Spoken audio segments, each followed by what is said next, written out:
Petite visite de l'atelier, rapide. Petite étagère pour stocker, étagère de séchage. Là, il y a deux assiettes d'ailleurs. C'est des assiettes que je fais des horloges avec. Mais les couleurs me plaisent pas, alors je les ai pas finies spécialement. C'est un peu camo. J'aime pas trop, donc... mais bon, ça peut être une horloge. Ensuite, petit tour de table, mais qui prend 5 kg quand même, avec les outils au-dessus. Pour tourner, tournaser, etc.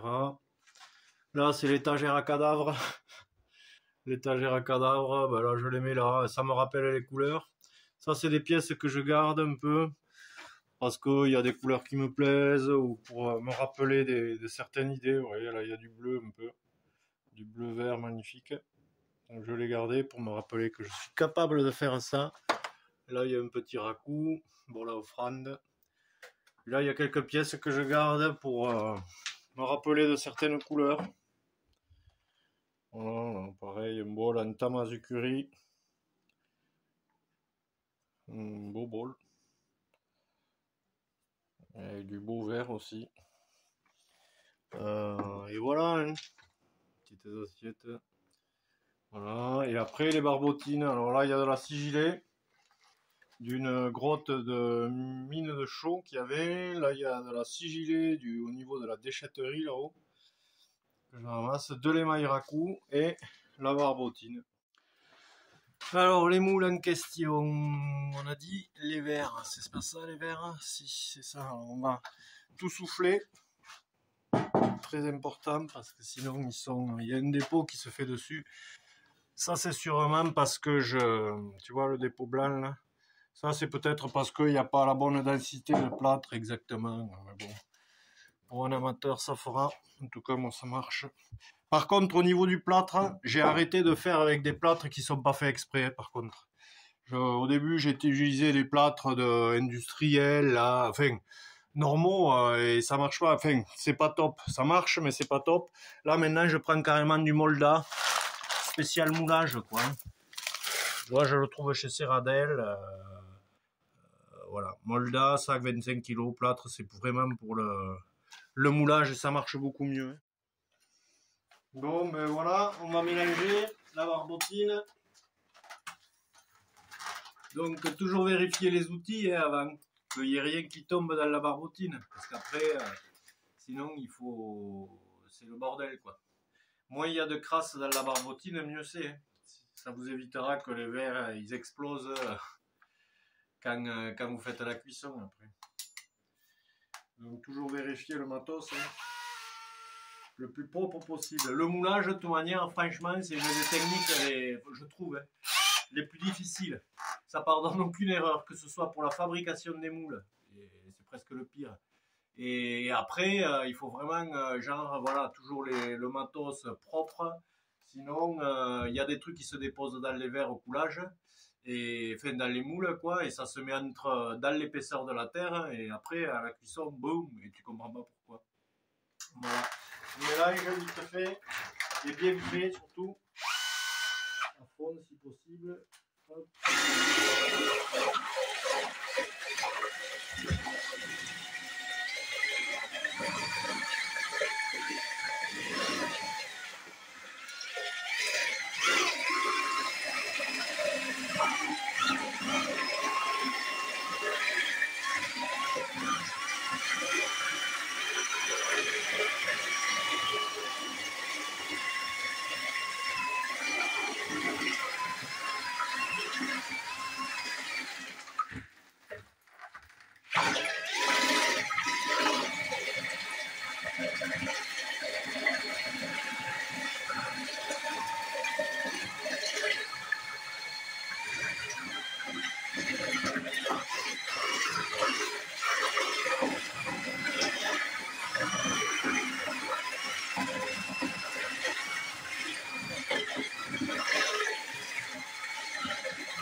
Voilà, une fois la terre bien mélangée, une fois les moules bien mis à plat sur la table, de manière que la ligne de division en haut soit propre hein, quand on a fini de couler. Et une fois tout bien vérifié, l'intérieur des moules aussi, éviter qu'il y ait de la poussière au dernier moment. Sinon, ben, ça sera dans le fond du verre. Hein. Il ne faudrait pas que ça fasse éclater le verre à la cuisson. Donc voilà, et bien après on coule, tout simplement. On met la barbotine dans les moules. Alors celui-là il est abîmé moule, donc ça fait des verres un peu plus petits, des tasses un peu plus petites. On s'arrête ici. Là, on peut remplir à bord.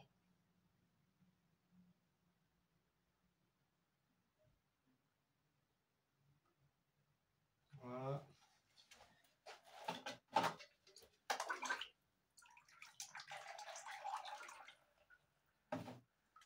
J'aime bien la technique du moulage, ça permet d'aller assez vite, d'avoir une production quand même assez précise, des pièces relativement fines si on veut.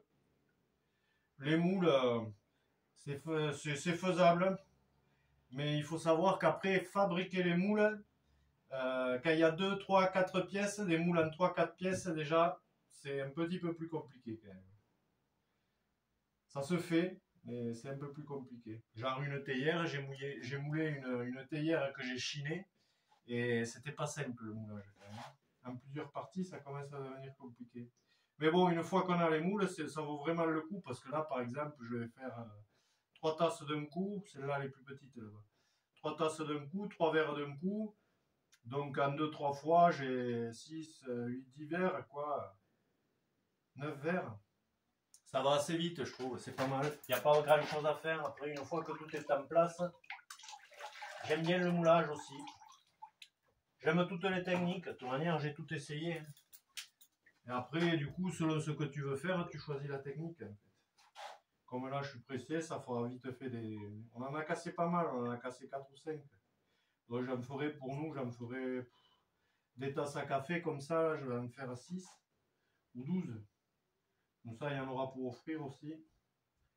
Les verres, je vais en faire 3 et 3, 6, 9 ou 12, ouais, pareil. Ça permet de faire des tests, d'essayer. Ça coûte pas grand chose et ça coûte juste de mettre la terre dedans.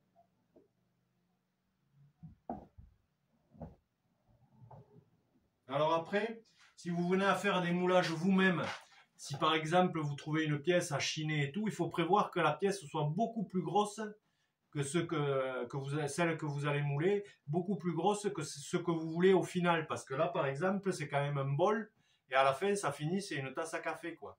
Il faut le prévoir, il y a de la rétractation et au séchage et à la cuisson. Et ça fait, mais c'est indiqué sur les terres, ça fait un certain pourcentage et c'est énorme. Hein. Genre de là, je pars pour un bol, c'est un bol que j'avais moulé à la mer, et à la sortie, ça fait une tasse à café quand même. Donc il faut toujours prévoir, si vous chinez des pièces à remouler derrière pour pouvoir vous les couler, il faut toujours prévoir une pièce beaucoup plus grosse que ce que vous voulez à la fin, hein, parce que ça perd vraiment beaucoup quand même. On n'est pas sur du 50%, mais on est sur un bon 25, 30, et c'est déjà énorme. C'est des petits détails, mais à la sortie, c'est énorme. Allez, le dernier verre.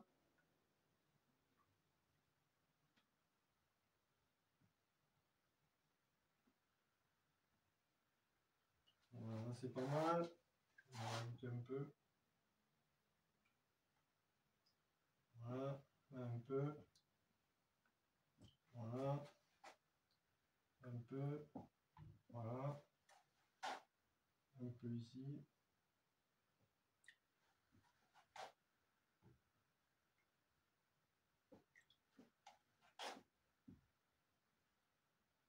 Voilà. Il ne reste plus qu'à regarder l'heure.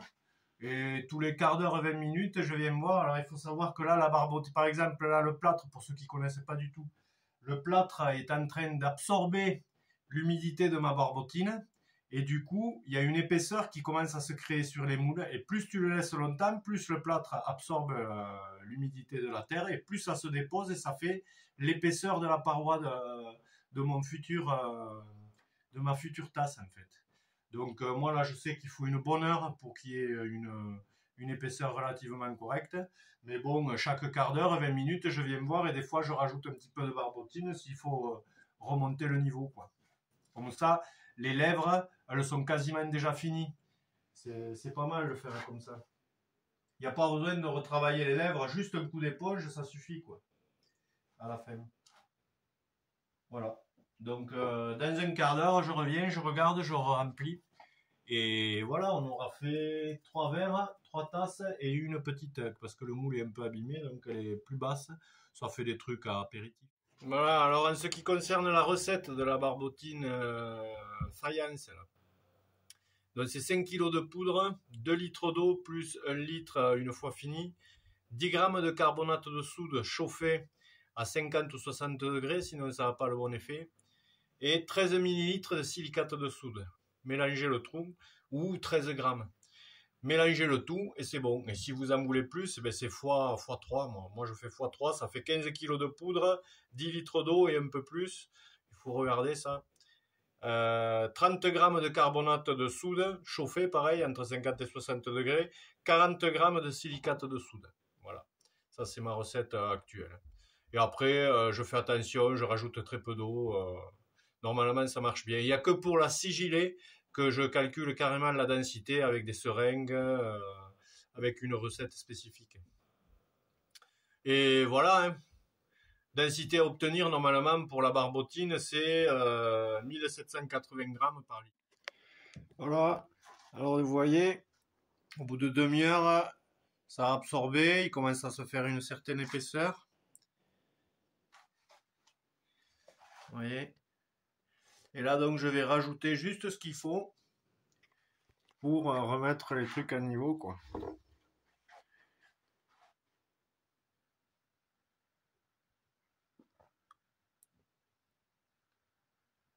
Hop.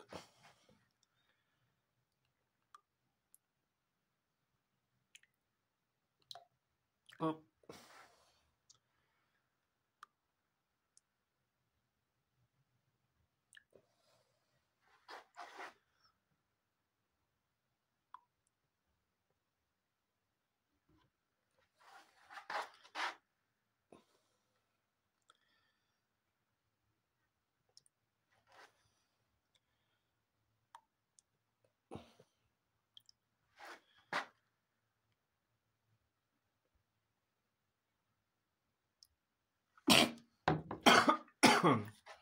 Voilà, j'ai rajouté juste ce qu'il fallait.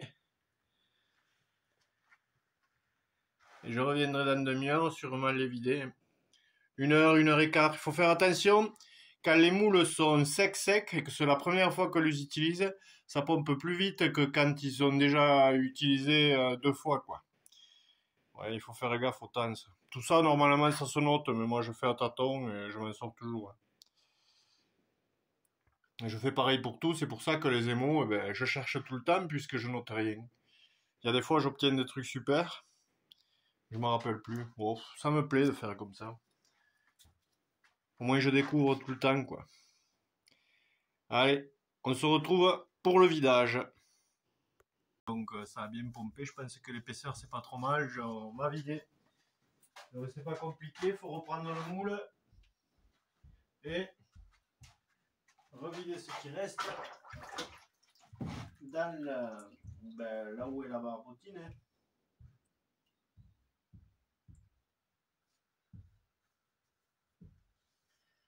Vérifier que le premier soit assez épais quand même. Ouais, c'est correct, ça fera des verres relativement fins, mais ça va.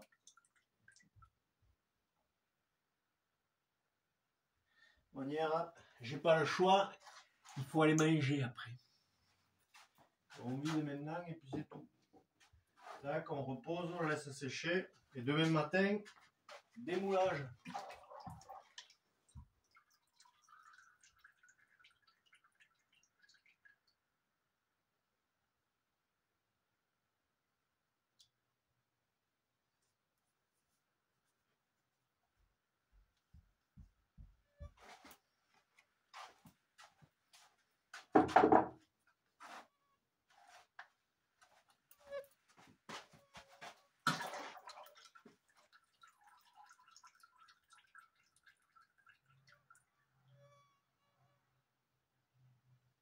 demain matin ou demain soir le démoulage. On verra selon comment c'est.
Alors les pros laissent les moules s'écouler quelques secondes normalement comme ça là, sur des barres en bois là, paf, tu le laisses et ça s'écoule un peu plus longtemps, donc ça évite que quand tu le redresses comme ça là, il y ait trop de matière et qui parte au fond du bol.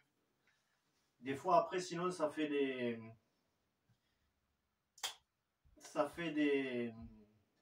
comment dire des fonds de bol un peu trop épais. Mais bon, moi je le fais pas là, c'est bon, ça s'est bien écoulé. Aujourd'hui, j'ai pas le temps. Voilà. Et là, on a donc tiré 3 tasses, 3 verres et une petite coupe pour les apéros là ici. Voilà. Voilà, c'est quasiment terminé pour ce coulage, pour cette série. Demain, je pense que je ferai la même chose, donc ça fera 6 verres déjà. Là, il y en a 3. Demain, ça fera 3 de plus. Là, il y a 3 tasses à café. Plus 3, ça fera 6. J'en ferai peut-être 9, ouais, 9 ou 12. Comme ça, on sera pas mal. Et voilà, hein. Je viendrai nettoyer un peu les moules quand ça sera un peu plus sec, là, avec une... je vous montrerai. Voilà, comme je le disais tout à l'heure, hein, pour aider le démoulage, il faut prendre des petits bouts de carte de supermarché, là, de ce style. Comme ça, ou comme ça, peu importe, ou ça. Et nettoyer les moules, le bord des moules, parce que ça, après, pour le démoulage, si on ne le fait pas, ça risque d'être compliqué. Alors, sans trop abîmer le plâtre, hein, évidemment. Hein. Mais au moins, voilà, le bord comme ça. Comme ça, la consistance cuir à peu près.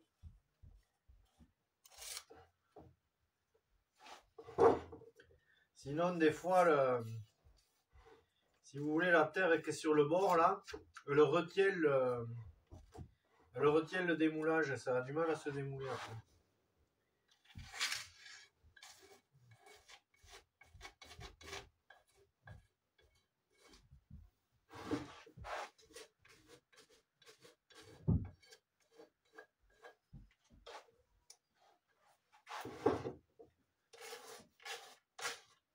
Je suis venu un peu tard. Si on le fait plus tôt, il y a tout qui s'enlève bien comme il faut.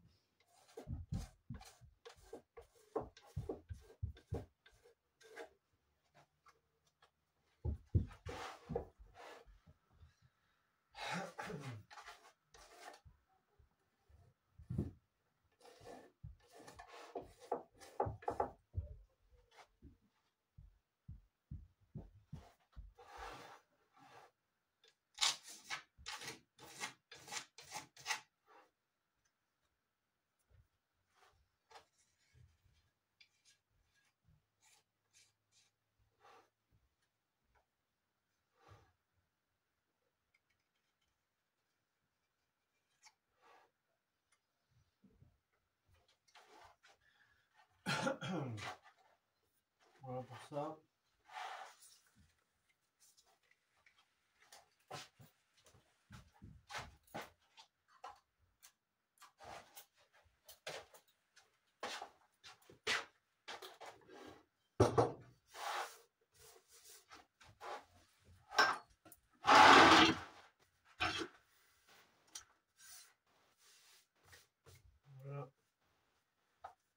bien propre.